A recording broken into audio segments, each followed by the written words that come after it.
Oh, you mean like this? Is that what you're referring to? All the way around? Lining up with the latitudes? Just like the compass? Because there's only one fixed direction to the center source of the magnetic field created by the source magnet, the point charge, whatever you want to call it. Strange how the equator lines up too, huh? Weird. Very strange. Looks like I have the exact same thing that you said I wasn't doing happening on the screen. Weird. Very strange. Strange coincidence. Oh, wait a second. My compass seems to be pointing in one direction. Like it always does. The bar magnet attracts iron at both sides because it's two different magnet fields. Orientational polarizability, one fixed direction. Fire, the hexahedron earth, and the icosahedron water. And they would correspond to ether, plasma, gas, liquid, and solid. So here we see flatness, okay? Just building an argument here, or just with visuals, and then we'll come to the crux of the matter. 1703. Let's have a look at what we got there. Look at the jets here of these galaxies. Okay? Wow. Very telling. There they are in the laboratory. And we're going to see how these jets work in a minute. Beautiful. Cause both magnetized and non-magnetized. And here we go. What he's done now is he's put this glass in between the two bowls. What he's got is the positive on top, negative below, and he's got these ball bearings, these steel balls here. And you'll notice concentric rings around the center, okay? Balls to form the amazing arrays shown here. The only thing holding these balls in position are the magnetic fields emanating from these two balls. Could this truly be the way that atomic and molecular structures are properly explained? I believe so. Let's take a look at the forces at work in the nucleus area of these bowl-shaped magnetic fields.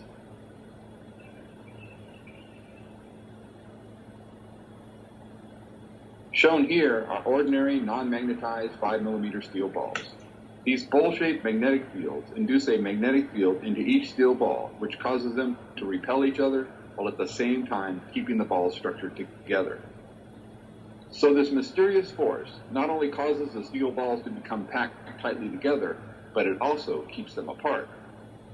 Then it does this while at the same time forming a geometrically balanced pattern, just as we find within atoms and molecules.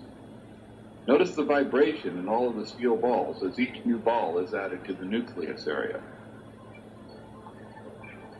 What we see at work here is what I believe would truly be defined as the strong force. So what you can see here is the flower of life. In the center is the central ball, surrounded by 6. This makes the round table of 7. Surrounding 6 is always 12. And 7 plus 12 make 19, which reduces to 1.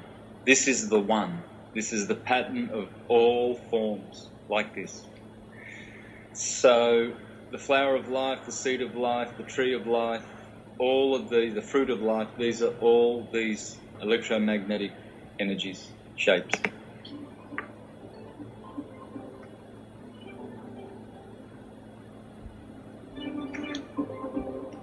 As this is the one.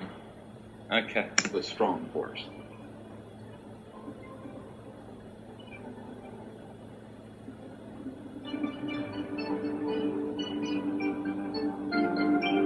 Then we will take a look at some incredible cutting-edge research from scientists at IBM. This is an atomic force microscope image of the actual structure within a nanographene molecule. Now we see the image of the nanographene molecule superimposed on top of the array of steel balls that were formed in the nucleus area of the bowl-shaped magnetic fields.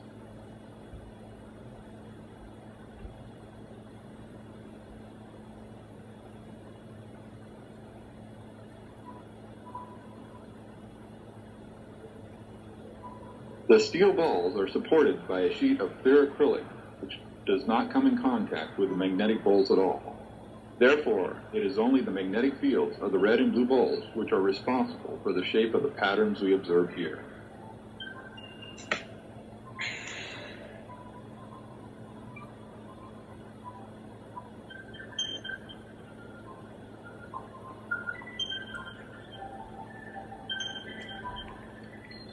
Here we see 3 millimeter steel balls in the nucleus area of the magnetic fields.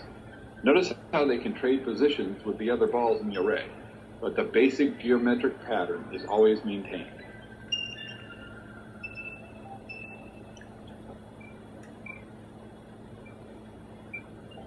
Now let's take a look at how these non-magnetized steel balls form orbital patterns around these bowl-shaped magnetic field emitters.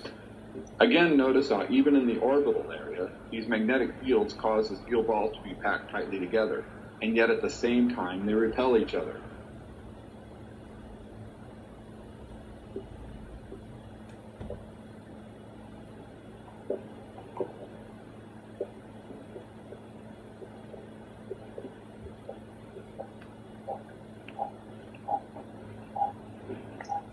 Now, this is interesting because this leads me to the question of lands within concentrically going outward from a center. So this would be, say, landmass, this would be water, and this would be more landmass. Or this could be even ice, like the ring of Antarctica, if Antarctica were a ring which surrounds the Earth. I'm not too sure or pedantic about that. We just need to have a look at this, and this might bring some inspiration, but it could be a barrier of some kind. Concentric land masses around a kind of mandala. As you will see, the Earth is a mandala, as it's described in Bhagavad Gita. Bhumandala. Bhumandala. Bhu is the world, and mandala is, well, it's a mandala. So Jambudvip, so this island is islands within islands in Bhagavad Gita, Srimad Bhagavatam, and all of these old books.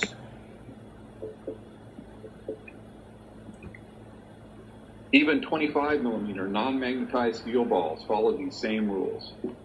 I believe it is time to reevaluate our theories of atomic structure and the forces that work therein. As you can see, a wide range of steel balls were placed around these magnetic fields with the same basic results.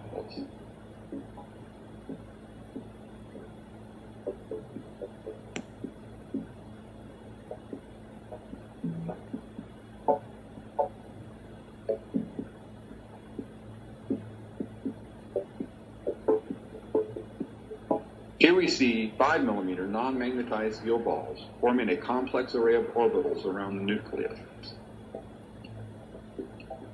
Notice how the steel balls all repel each other.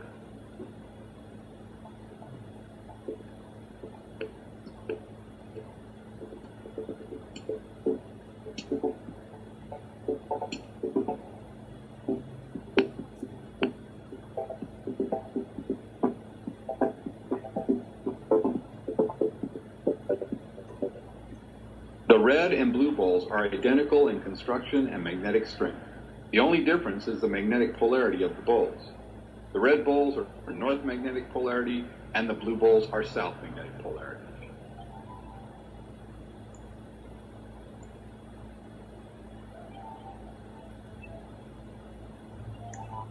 Notice the various ways in which these balls will bond with each other.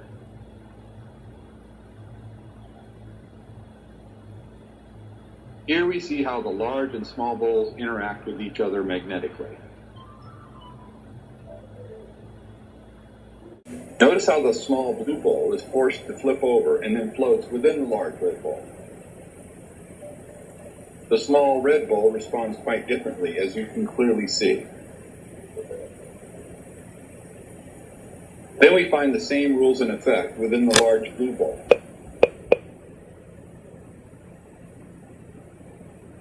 Now you see how the orbital distance of the small ball set is determined by the spacing between the large red and blue balls. Wow. So you can see the plane of inertia there. It's right in between the eye of the storm of